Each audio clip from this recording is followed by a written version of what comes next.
Elle a mis le parfum de maman. Ça se sent, ça se sent. Nanana. Oh là là là là, je n'aime pas ça du tout.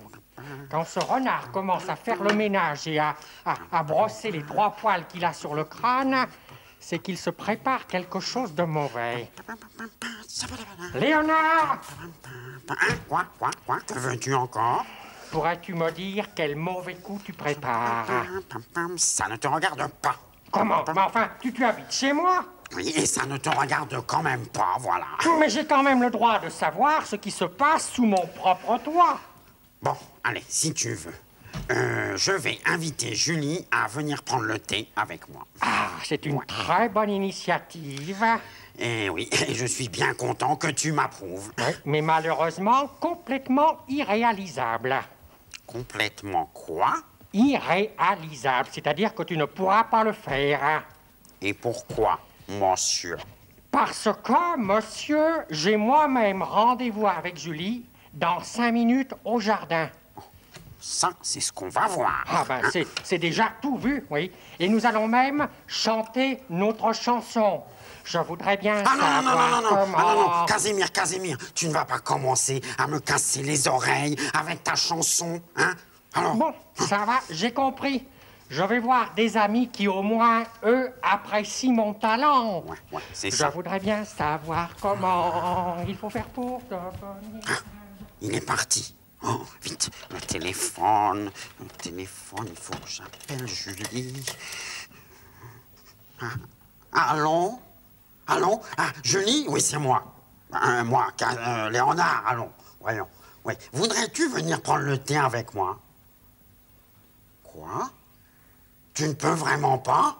Oh, un rendez-vous avec Casimir? Ah, tiens, justement, Casimir est là, et il voudrait que tu viennes ici. Ah, oh, que je te le passe? Ah oui? Oh, bien sûr, ne quitte pas. Oh, que je lui passe Casimir. Ça alors, je suis refait. À moins que... Allô? Julie? Non. Allô? Julie? C'est mieux. Allô? Julie? Allô, Julie? Ne quitte pas. Je te passe Casimir. Allô? Julie, ne quitte pas. Ah, ça y est, c'est moi. Pourrais-tu venir ici? Très bien, passe par le petit bois, j'essaierai d'aller au-devant de toi. Merci, à tout à l'heure. Ouf, oh là là, pourvu que ça marche. Oh là là. Enfin, Casimir passe toujours par le sentier des lapins, donc ils ne se rencontreront pas. Et je vais décrocher le téléphone, comme ça il ne nous dérangera pas. Bon, et bien maintenant il n'y a plus qu'à attendre. Je voudrais bien savoir comment il faut faire pour devenir sage. Je ne comprends pas. Julie m'a dit qu'elle ne bougerait pas d'ici de toute la journée. Elle m'a donné rendez-vous et il y a déjà 5 minutes que je l'attends. Julie! Voilà. Julie! Voilà, je suis là, Casimir, je suis là. Mais tu ne t'appelles pas Julie, que je sache. Non, Casimir, mais comme Julie n'est pas là, si je ne t'avais pas répondu, tu aurais pu l'appeler encore comme ça pendant un long moment. Oh, mais où est-elle, alors? Elle est chez toi, Casimir, elle t'attend. Je ne comprends pas, nous avions rendez-vous ici même. Écoute, Casimir, vous vous serez certainement mal compris. Téléphone-lui. Ah, ça c'est une idée, oui, en effet.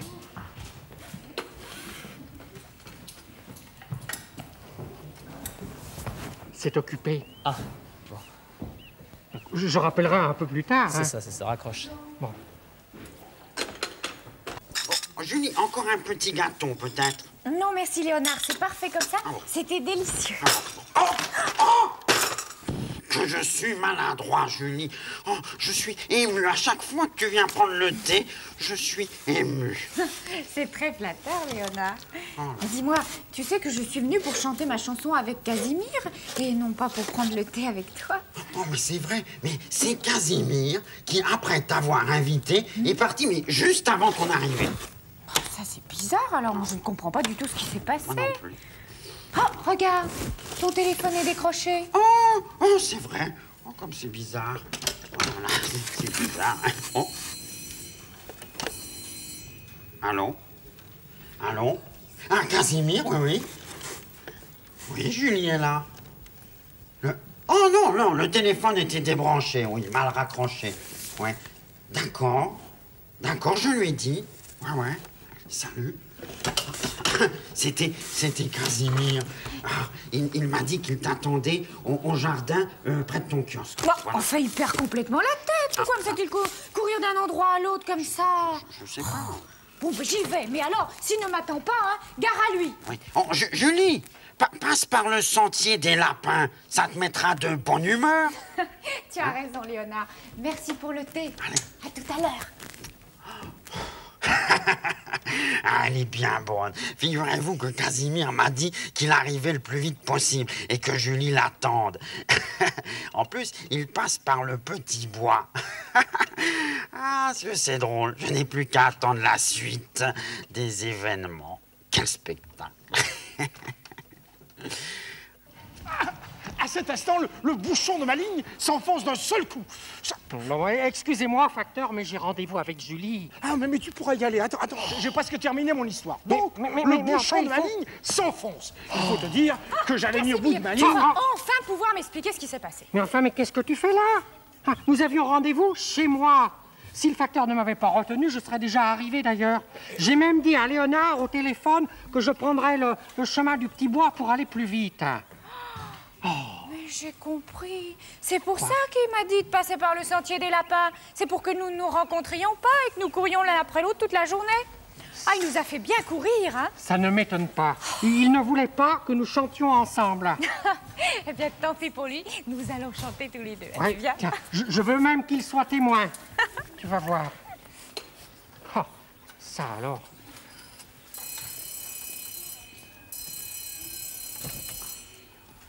Allô? Allô, Léonard? Ouais. Écoute attentivement. Musique. Je voudrais bien savoir comment il faut faire pour devenir sage, être toujours obéissant comme les enfants sur les images. Surtout quand on est comme moi, avec des rêves plein la tête, qu'on a des gestes maladroits. S'il te plaît, dis-moi la recette. En vérité, fais plaisir à tous ceux que tu aimes. Et c'est gagné, tu deviens sage sans le savoir et même. Tu es heureux de rendre heureux les gens autour de toi. C'est merveilleux quand le soleil habite sous un toit. Il m'arrive de temps en temps de partir en claquant la porte. Ce n'est pas que je sois méchant, c'est la colère qui m'emporte. C'est par sa faute, c'est certain. Il arrive que je me bagarre avec les meilleurs de mes copains et je tape sans crier gare. En vérité, fais plaisir à tous ceux que tu aimes. Et c'est gagné, tu deviens sage sans le savoir et même. Tu es heureux de rendre heureux les gens autour de toi. C'est merveilleux quand le soleil habite sous un toit. Alors je veux bien essayer, pour diminuer mes bêtises, de faire plaisir au monde entier. Ce sera dur quoi que tu dises, car François m'a dit un secret, Monsieur du Snob et le facteur, Julie, mademoiselle Futet, font aussi parfois des erreurs. Je voudrais bien savoir comment il faut faire pour devenir sage, être toujours obéissant comme les enfants sur les images. Surtout quand on est comme moi, avec des rêves plein la tête, qu'on a des gestes maladroits, mais j'ai bien compris la recette.